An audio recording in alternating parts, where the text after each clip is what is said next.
Comedy நடிகர் வடிவேலு அவர்கள் என்னதான் தமிழ் சினிமால இந்திய சினிமாவுடைய காமெடி ஜாம்பவானாக இருந்தாலுமே இவரை பற்றி பல பிளாக் மார்க்குகள் இருக்கு. தமிழ் சினிமாவில் இருக்கிற பல முக்கிய பிரபலங்களுமே இவரை பற்றி கம்ப்ளைண்ட் பண்ணாங்க.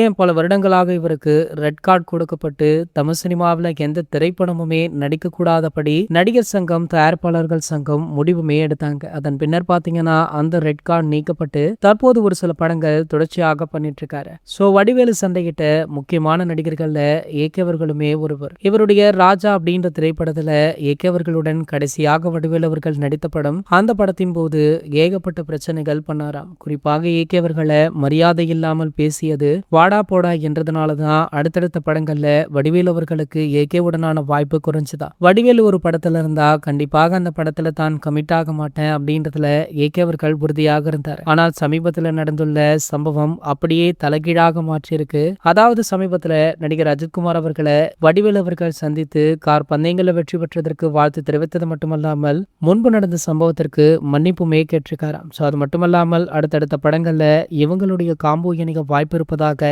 கோலிவுட் வட்டாரங்கள்ல கிசுகிசுக்கப்படுது. இந்த சம்பவம் பத்தி நீங்க என்ன நினைக்கிறீங்க அப்படின்றத கீழே கமெண்ட் செக்ஷன்ல கமெண்ட் பண்ணிட்டு நம்ம சேனலை மறக்காம சப்ஸ்கிரைப் பண்ணிக்கோங்க.